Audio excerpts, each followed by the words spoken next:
¿Presenta usted o algún familiar complicaciones respiratorias producto de las dificultades al tragar? Mi nombre es Karen Díaz, soy fonoaudióloga del Departamento de Salud y hoy día hablaremos de la prevención de aspiraciones durante la deglución. La disfagia y la dependencia son condiciones estrechamente relacionadas en personas postradas. Diversos estudios destacan que el riesgo de disfagia está directamente relacionado con la dependencia en las actividades de la vida diaria. Por otra parte, la disfagia orofaringea representa una fuente primaria de comorbilidad en el adulto mayor dependiente y postrado. Diversos estudios revelan que la percepción de deterioro en la salud se relaciona con la presencia de disfagia dentro de sus complicaciones.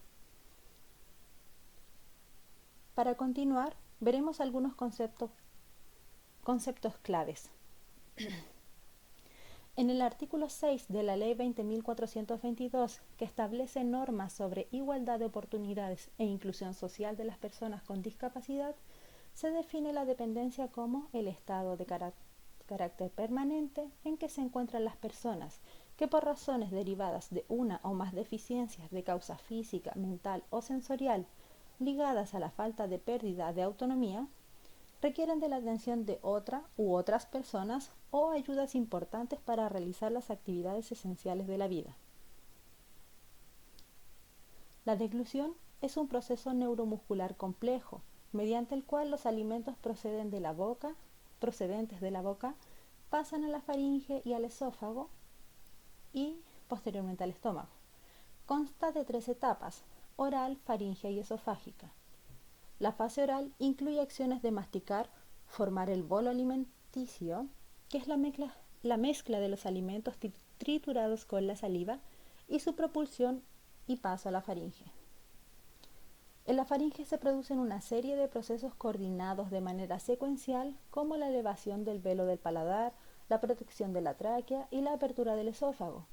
Todos estos procesos hacen posible el paso del bolo al esófago, a la vez que impiden su entrada hacia los pulmones y su reflujo hacia la nariz. Es decir, las estructuras por donde pasa el alimento se transforman de una vía respiratoria a una vía deglutoria. Cuando el bolo llega al esófago, se inicia la contracción muscular de este, permitiendo que el bolo llegue al estómago. La disfagia es una dificultad o malestar asociado al paso de los alimentos desde la boca al estómago, ya sea por un compromiso funcional de alguna de las fases de la deglución o por una lesión estructural de alguno de los órganos involucrados en la deglución. Algunos de los síntomas de la disfagia son el dolor al tragar, la imposibilidad de tragar, la sensación de que los alimentos se atascan en la garganta o en el pecho, el babeo, la voz ronca, el regreso de los alimentos o del ácido estomacal a la boca, acidez estomacal frecuente, adelgazamiento repentino y tos o arcadas al tragar. Un deterioro de la función deglutoria tiene numerosas implicancias para la salud. Entre las más graves tenemos la aspiración, seguidas de complicaciones como la desnutrición y la deshidratación. Las complicaciones respiratorias son una de las más frecuentes. La entrada del bolo alimentario a la vía aérea tiene diferentes consecuencias dependiendo de qué tan lejos llegó el alimento. Es así como diferenciamos dos términos que nos permiten saber el grado de compromiso de la vía. La penetración ocurre cuando el alimento entra en el área laríngea a la altura de las cuerdas vocales.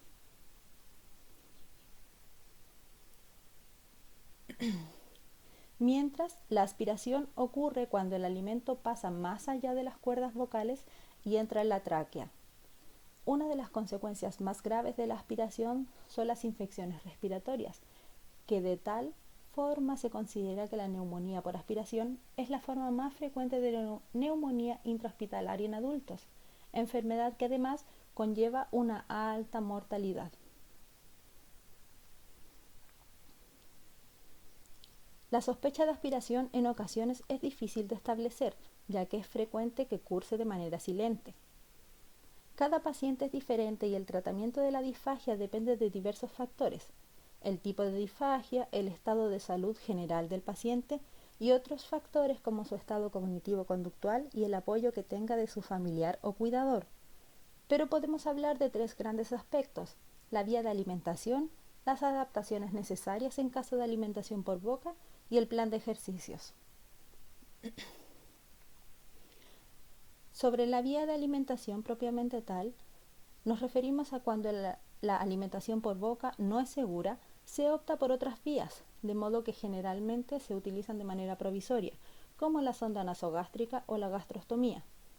La sonda nasogástrica consiste en un tubo fino que se introduce por la nariz hasta el estómago. Esta vía se utiliza por periodos cortos de tiempo. Cuando se prevé un periodo más largo de alimentación no oral, se utiliza la gastrostomía, que consiste en un tubo insertado en la pared abdominal hasta el estómago. La vía de alimentación puede llegar a ser mixta, en donde tenemos ingesta por alguno de los tipos de sonda o ingesta de alimentos de seguros por boca, generalmente con supervisión.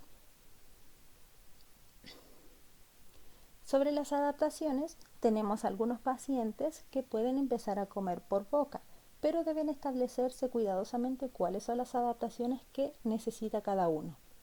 Estas pueden ser restricciones de consistencia y volumen. Dependiendo de la evaluación, se indicará qué consistencia puede tomar y en qué volumen. Por ejemplo, partir con consistencia tipo yogur en volumen de una cucharadita, evitando sólidos y líquidos. Las adaptaciones posturales también son otra de las que generalmente se utilizan. La postura en flexión cervical es tragar con la cabeza inclinada hacia adelante y permite en muchos casos reducir el riesgo de aspiración. En otros casos, se enseñan maniobras deglutorias específicas para compensar las dificultades. También es importante determinar la necesidad de ayuda o supervisión por parte del familiar o cuidador para llevar a cabo la alimentación. El plan de ejercicios generalmente es necesario seguir un tratamiento específico según el grado de alteración. En casos más graves se trabajarán los reflejos y la propiocepción de los órganos de la deglución. En la medida que el paciente pueda colaborar para restablecer la deglución, se indicará un plan específico e individualizado de ejercicios y maniobras relacionadas con los músculos de la cara, la lengua, la respiración, etc.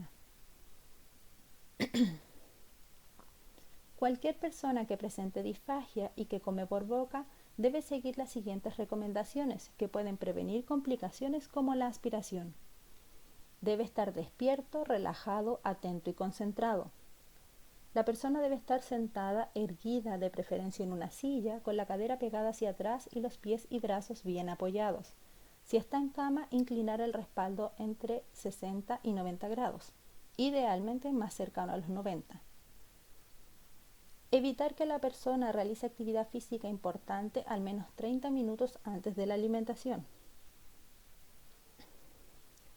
Se debe regular la cantidad de alimento entregado por vez según la tolerancia de cada persona. Evitar la alimentación forzada. Por ejemplo, si está indicada media cucharada, evitar dar una cucharada por vez. Introducir el alimento por boca considerando el tipo de déficit que presenta. Por ejemplo, si tiene ausencia de piezas dentales en el lado derecho, introducir el alimento por el lado izquierdo. No hablar ni reír mientras come, solo hablar después de tragar. Evitar ruidos y distracciones, como por ejemplo apagar la televisión. La cabeza debe permanecer recta o ligeramente flexionada hacia abajo, no levantar la cabeza para tragar. El acompañante debe sentarse a la altura para evitar que levante la cabeza y, si es necesario, acercar la comida por debajo de la boca. Comer despacio, vigilar el ritmo apresurado de algunos pacientes, no dar una cucharada hasta que haya tragado la anterior. Después de comer, debe mantenerse incorporado 30 minutos o 60 en caso de presentar reflujo. Mantener una correcta higiene oral, mantener la boca hidratada, especialmente si la persona pasa gran parte del tiempo con la boca abierta.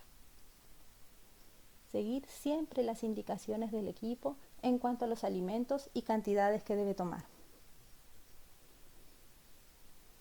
Si tiene dudas o consultas, no dude en ponerse en contacto con un profesional del Departamento de Salud, quien lo ayudará inmediatamente. Muchas gracias por su atención.